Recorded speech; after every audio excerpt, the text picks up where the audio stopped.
పల్లె నుంచి ఢిల్లీ వరకు గుండె చప్పుడు మోగించిన దండోర ఉద్యమం. ఇవాళ రేవంత్ అన్న దాన్ని పరిష్కరించాడు. 30 ఏళ్ల పోరాటం. అసలు దీనికి ముగింపు ఉందా అనుకున్నాం. సుప్రీంకోర్టు రిపోర్ట్ వచ్చిన తీర్పు వచ్చిన వెంటనే అసెంబ్లీలో మొట్టమొదట ప్రకటించి దేశంలో నేనే మొట్టమొదటి అమలు చేస్తాను ముందుకు వచ్చాడు. అది హిస్టారికల్ పాట. మేము ఎలా ఒప్పుకుంటాం? ఆ హిస్టారికల్ పనిచేసినప్పుడు ఒక గాయకుడిగా, కవిగా, తెలంగాణ గడ్డ మీద పుట్టిన బిడ్డగా, ఈ జాతిలో పుట్టిన బిడ్డగా మాకు ఒక ఫలం వచ్చినప్పుడు ఆ రోజు ఫలాలు రాలే. మాదిగా మహావీరులారాం అని పాట గొంతెత్తి పాట పాడినాం. ఎయిరేయిర దండోర్ అని పాట పాడినాం. ఇవాళ ఫలాలు వస్తున్నాయి. దాన్ని స్వాగతిస్తూ చెప్పాలి కదా. అందుకే చెప్పాను నేను. వర్గీకరణ వచ్చిందో మాదిగా పల్లెలకు, ఉపకులాల వాడలకు, రాజ్యాంగం హక్కు దక్కిందో మా జాతి బిడ్డలకు, చదువుకునే తమ్ముళ్లకు, మా మాది గోళ్లకు రేవంతన్న గుండె బలం అయ్యిందో, ఏండ్లా తరబడి తండ్లాట కాంగ్రెసు సర్కారు తీర్చిందో. వర్గీకరణ వచ్చిందో మాదిగా పల్లెలకు, ఉపకులాల వాడలకు, రాజ్యాంగం హక్కు దక్కిందో మన జాతి బిడ్డలకు, చదువుకునే తమ్ముళ్లకు. డప్పులు కొట్టే మాది గోళ్ళ గుండె సప్పుడు విన్నావాడు, గుండె సప్పుడు విన్నావాడు, మానవత్వం ఉన్నవాడు మహనీయుడు రేవంతన్న, మహనీయుడు రేవంతన్న, మహనీయుడు రేవంతన్న. డప్పులు కొట్టిన మాది గోళ్ళ గుండె సప్పుడు విన్నావాడు, గుండె సప్పుడు విన్నావాడు, ఆహా చెప్పులు గుట్టిన మాది గోళ్ళ చెమట నెత్తురు చూసి నోడు, పడావు పడ్డ మాదిగ వాడల జాడలాను వెతికినాడు, జాడలాను వెతికినాడు. మా మాది గోళ్ళకు రేవంతన్న గుండె బలం అయ్యిందో, ఏండ్లా తరబడి తండ్లాట కాంగ్రెసు సర్కారు తెచ్చిందో. వర్గీకరణ వచ్చిందో మాదిగా పల్లెలకు, ఉపకులాల వాడలకు,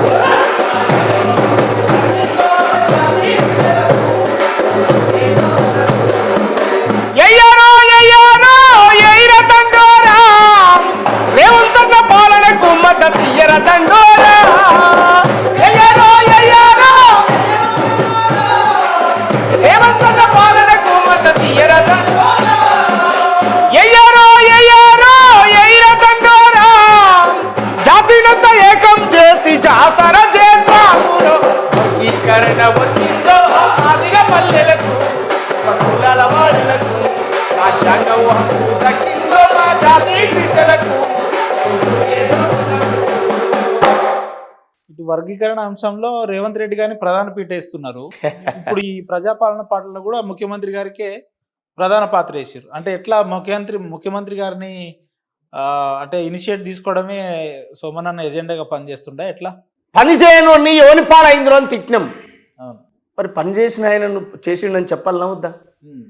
30 ఏళ్ళ మా ఉద్యమంలో 19 మంది అమరవీరులు అయినరు. 30 ఏళ్ళు పోరాటం నడిచింది. వేలాది మంది కేసులో విండ్రు, జైళ్ళు అయినాయి. 30 ఏళ్ళ ఉద్యమాన్ని గుర్తించి మాదిగల సమస్య ఇది ఉంది అని చెప్పి, మాదిగలే కాదు మాదిగ ఉపకులాలు, ఎస్సీల్లో 58 కులాల సమస్య ఇది. ఇది సమస్య క్లియర్ అయితే ఆ జాతులు కలిసి ఉంటాయి, వాళ్ళు ఆత్మగౌరవంతో బతుకుతారు, వాళ్ళు ఐక్యంగా ఉంటారు, వాళ్ళ మధ్యన ఏ తేరతమ్యాలు రావు, సామాజిక న్యాయం వచ్చి వాళ్ళు కలిసి ఉంటారు అనేటువంటి గొప్ప ఆలోచన కదా. అందువల్ల మంచి చేసినప్పుడు మంచి చేసినామని పొగడాలి కదా, చెప్పాలి కదా. చెడు చేసినప్పుడు మాట్లాడినాం కదా.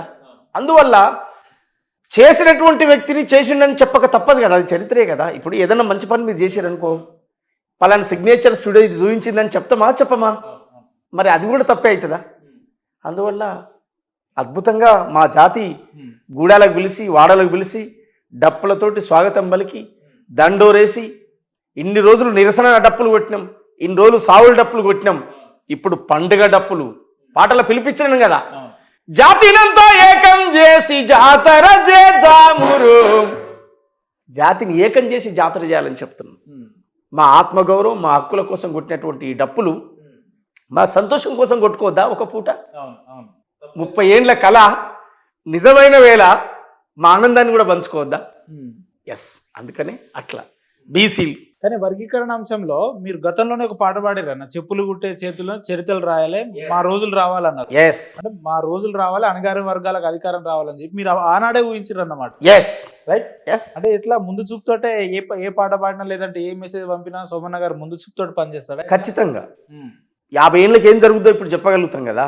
అందుకే కదా ఇప్పుడు కవులు కళాకారులు ఉద్యమం. నేను ఒక పాటలో చెప్పాను, నేను రాబోయే 50 ఏళ్లకు ఏం కావాలో కనిపెట్టు, ఈ ప్రపంచానికి మరొక కొత్తదనాన్ని చూపెట్టు, కంప్యూటరు చేతుల బట్టు ప్రపంచమే కనిపిస్తుంది, ఇంగిలీసు పదును పెట్టు విశ్వమంతా నడిపిస్తుంది, వాట్సాపుల్లో ఫేస్బుక్ల్లో కాలక్షేపాలొద్దు, నీ మంచి కొరకు అవి ఉపయోగిస్తే ఉన్నతంగా ఎదుగొచ్చు, శాస్త్రవేత్తలు సైంటిస్టులు ఎన్నో కనిపెట్టారు, అవి అనుభవిస్తును వాయిగా కూసొని శుద్ధమొద్దుగా వద్దు, ఇది పోటీ సమాజం రాను ఓటమి చెందకురా, గెలుపే నీ లక్ష్యం రామ్ గగనంపై అడుగైరాం, యువతి యువకులారాం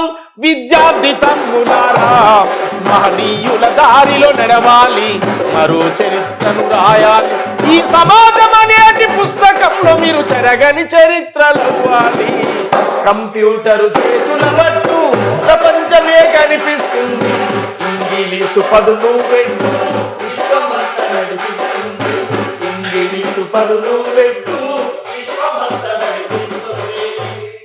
భవిష్యత్ 50 తరాలు ముందు ఏం జరుగుతుంది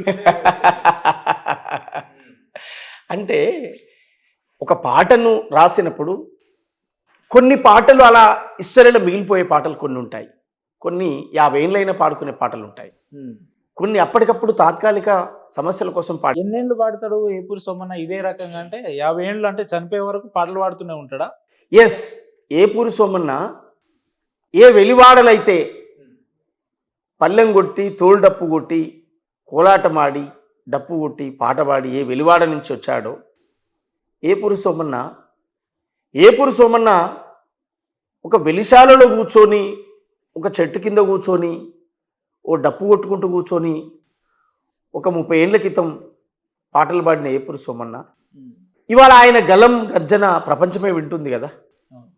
ఏదో ఒక రోజు ఏపూరి సోమన్న అనుకునే గోల్ రీచ్ అవుతాడు, ఏదో ఒక రోజు ప్రజలందరి ఆశీర్వాదం ఉంటుంది, ఖచ్చితంగా ముందుకెళ్తాం. ఎంతకాలం పాడుతాడు అంటే దానికి అంతం లేదు. ఎంతకాలం పాడతాడంటే గొంతున్నంతకాలం పాడతాం, ఊపిరినంతకాలం పాడతాం, ఊపిరి ఆగిపోయిన రోజు ఆగిపోతాం.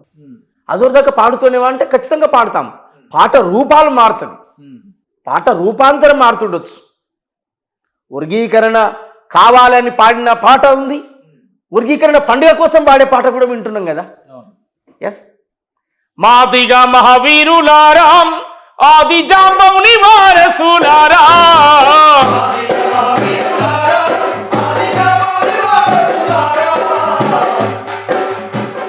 ఇది నా దుఃఖాన్ని చెప్పాడు, అమరవీరుల త్యాగాన్ని చెప్పాడు.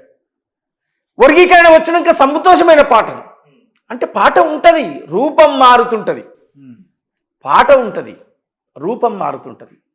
జిల్లా మీద పాటలు రాసినాం, తెలంగాణ గడ్డ మీద రాసిన పాటలు, తెలంగాణ ఉద్యమం నడిచే కాలంలో ఉద్యమ కాలంలో రాసిన పాటలు ఉన్నాయి.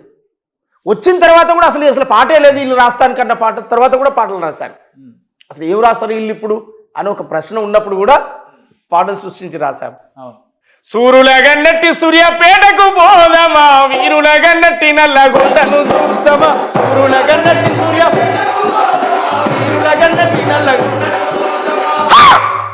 మల్ల త్యాగాలతో వపడదమా, మల్ల ఉద్యమానికి దారులేదమా, మల్ల త్యాగాలతో వపడదమా, మల్ల ఉద్యమానికి దారులేదమా, మల్ల పల్లె పల్లె తిరిగి వద్దమా, ప్రజా పల్లె పల్లె పోయి వద్దమా, ప్రజాపాలనలో భాగమవుదమా, పల్లె పల్లె పోయి వద్దమా, ప్రజాపాలనలో భాగమవుదమా, ఉప్పలమ్మల సూరు చరిత ధర్మ భిక్షము గణత చాకలి ఐలమ్మ మల్లు స్వరాజ్యమ్మ,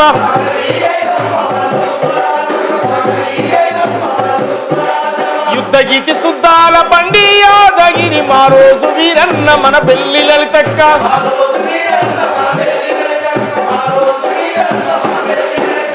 ఎందరో వీరులను ఎదర కత్తి మంది కలిసి గుండె గుండె నత్తుకొని పోరు జంగబట్టుదాము మల్ల త్యాగాలతో పడదామా మల్ల ఉద్యమానికి దారిద్దామా మల్ల త్యాగాలతో పడదామా మల్ల ఉద్యమానికి సూరులగన్నట్టి సూర్యపేటకు పోదమా వీరులగన్నట్టి నల్లగొండను చూద్దామా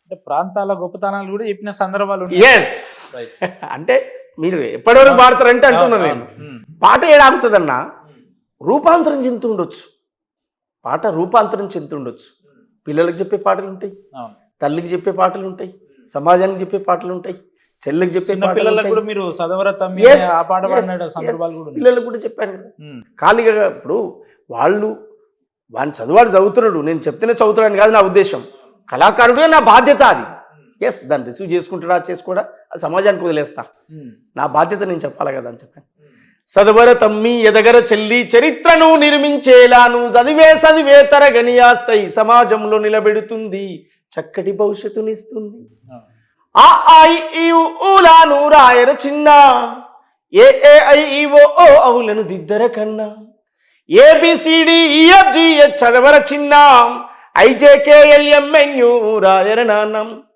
బుడిబుడి అడుగులు వేసినట్టుగా తడిపడి పాములు పలికినట్టుగా అమ్మ ఊయలా ఊపినట్టుగా కమ్మడి రాగం పాడినట్టుగా గోరు ముద్ద వినిపించినట్టుగా సందమామతో ఆడినట్టుగా ఆ ఐ ఈ ఊలాను రాయర చిన్న ఏ ఐ ఈ ఓ అవులను దిద్దర కన్నా నువ్వు చదవర నాన్న నువ్వు ఎదగర నాన్న.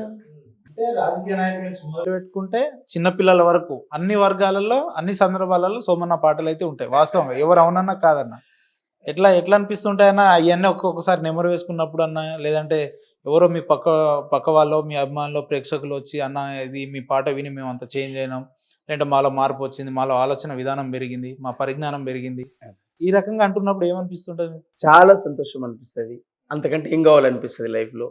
అంటే నాకంటే పెద్దవాళ్ళు బాగా 60-70 ఏండ్లు నిండినటువంటి వాళ్ళు కూడా నీ పాట విని నిద్రపోతాం అన్నప్పుడు ఇంకా అసలు చాలా ఆనందం అనిపిస్తుంది. నా పాటలు విని పడుకుంటాం, నీ పాటలు విని పడుకుంటాం మేము రోజు. నీ పాట వింటే అంటే మేల్కొస్తే ఖచ్చితంగా పాట వింటూ పడుకుంటాం అని చెప్తా ఉంటారు. కానీ మీరు ఒకటి గమనించరో లేదో, కేసీఆర్ గారి ప్రభుత్వం ఉన్నప్పుడు మీరు మీ పోరాట విధానం లేదంటే మీ పాట విధానం జనానికి చైతన్యం పరిచే విధానం చూస్తే భవిష్యత్తులో కాంగ్రెస్ పార్టీ వస్తే ఏపూరి సోమన్ ఎక్కడో ఉంటాడని ఊహించుకున్న వాళ్ళు చాలా మంది ఉన్నారు. కానీ ఇప్పుడు సంవత్సరంన్నర 2 ఏళ్ల కాలం దగ్గరుంది.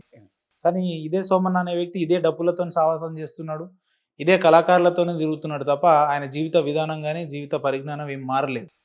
సో ఇది ఎక్కడ బెడిసి కొట్టింది, మైనస్ ఎక్కడ జరిగిందని అంటే ఏం చెప్తారు మీరు? అంటే నేను మైనస్ అని ఏమనుకుంటలేను. అంటే జనాలు ఎక్స్పెక్టేషన్ అయితే ఏదన్నా ఒక చిన్న తడబాట్లు చిన్న తప్పటడుగులు జరగడం దాన్ని కొంచెం సరి చేసుకునే ప్రయత్నంలో ఉన్నాం. ఖచ్చితంగా మనం ప్రజలు ఏదైతే నా మీద ఊహించుకుంటారో, ప్రజలు ఏదైతే నా మీద పెట్టుకుంటారో ఆ నమ్మకం గౌరవ ముఖ్యమంత్రి రేవంత్ రెడ్డి గారు ఖచ్చితంగా దాన్ని అమలు చేస్తారు. వారి పట్ల మాకు విశ్వాసం ఉంది. వారు ముఖ్యమంత్రిగా లేనప్పుడే, వారు పిసిసి అధ్యక్షుడిగా కానప్పుడే వారితో కలిసి ప్రయాణం చేసినటువంటి వాళ్ళం కనుక వారు మమ్మల్ని మర్చిపోరు. మా రాజకీయ జీవితం అనేది మాకు రేపు భవిష్యత్తులో ఏం కావాలా ఏం కాకూడదు అనేది కూడా మా జీవితం రాజకీయంగా రేవంత్ అన్న చేతిలో పెట్టినాం. అందువల్ల వారు డిసిజన్ తీసుకుంటారు ఖచ్చితంగా. నేను నా బాధ్యతగా ఒక గాయకుడిగా ఒక నాయకుడిగా ఎంత మేరకు అవసరం ఉంటే పార్టీ కోసం, కాంగ్రెస్ పార్టీ కోసం, రేవంత్ అన్న కోసం అంత మేరకు నేను సీరియస్గా పనిచేయడానికి. భవిష్యత్తులో ఏం జరుగుతుందో నెమరు వేసుకొని ముందుకు పోయగలిగే స్తోమత ఉన్న సోమన్న గారు ఎందుకు ఆ మధ్యకాలంలో రాజకీయంగా యూటర్న్ తీసుకున్నాడు? ఎందుకు ఆ పరిస్థితులు ఎందుకు వచ్చినాయి అని అంటే కొన్ని తప్పటడుగులు జరిగినాయి. అంటే ఎంత గొప్ప వాళ్ళైనా ఏదో ఒక సందర్భంలో కొన్ని మిస్టేకులు జరుగుతాయి చరిత్రలో. అట్లా అనేక మంది ఉదాహరణలు ఉన్నాయి. నా లైఫ్ కూడా అలా జరిగిపోయింది. అదొక పీడకల్లాగా దాన్ని మర్చిపోయినా నేను కూడా.